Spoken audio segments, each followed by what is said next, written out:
Hello hello hello hello. তো আবার থেকে আমরা আরেকটা নতুন ব্লগ নিয়ে চলে এসেছি। তো আজকে আমরা নতুন কিছু বানাবো। তো বেঙ্গলি রেসিপি, বেঙ্গলিদের খুব প্রিয় জিনিস এটা। তো মা বলো কি আজ বানাচ্ছি? পাবদা মাছের ঝাল। তো চলো আজকে সরষে দিয়ে। আজকে পাবদা মাছের ঝাল সরষে দিয়ে রেডি করি। তো আশা করি তোমাদেরও ভালোই লাগবে। তো তোমরাও ঘরে বানিয়ে রেডি করবে, ঠিক আছে? চলো। পাবদা মাছটাকে ধুয়ে নিয়েছি। ধুয়ে নিয়ে পাবদা মাছের মধ্যে একটু তেল, একটু নুন আর হলুদ দিয়ে মাখিয়ে রেখেছি, কেননা পাবদা মাছ ভাজতে গেলে ছিটকায়, তেল ছিটকায়, সেই জন্য।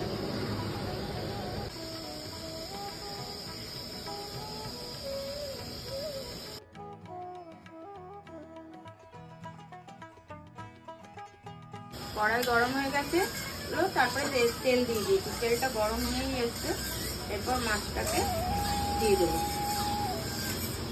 মাছটা ছেড়ে দিলাম তেলের মধ্যে। ভাজা হয়ে গেছে, এবার মাছটাকে উঠিয়ে নেবো।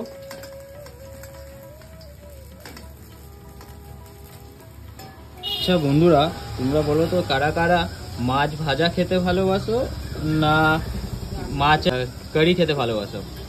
তো একটু কমেন্টে জানিয়ে দিও কারা কি খেতে বেশি ভালোবাসো। কড়াইয়ের তেলের মধ্যে কালো জিরা ফোড়নে দিয়ে দেবো, তারপরে সর্ষে, পোস্ত, কাঁচা লঙ্কা আর নুন দিয়ে একটু এটাকে পিস্ট করে নিয়েছি, আর একটা টমেটো দিয়ে পেস্ট করে নিয়েছি। দিলাম অল্প পরিমাণে একটু নুন দিয়ে দেব,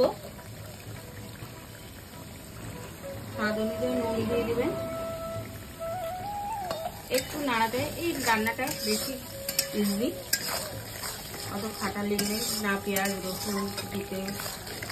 আপনারা পারলে চাইলে দিতেও পারেন, না চাইলে না দিলেও চলবে।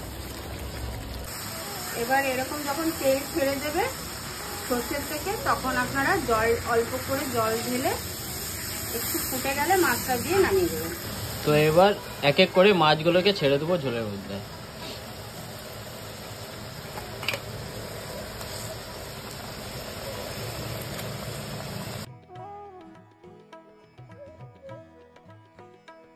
বন্ধুরা, সর্ষে পোস্ত ঝাল তৈরি হয়ে গেছে। তো তোমরাও বানাও ঘরের মধ্যে, বানিয়ে টেস্ট করে দেখো কেমন হয়েছে, আর কমেন্টে জানাও। আর কাদের কাদের মাছ ভালো লাগে বেশি, তো তারাও ইয়ে করো। তো চলো, চ্যানেলটাকে শেয়ার, সাবস্ক্রাইব আর ইনস্টাগ্রামে ফলো করে নেবে, মমস পান্ডা কিচেন বলে আছে, ঠিক আছে? নেক্সট ব্লগে আবার দেখা হচ্ছে।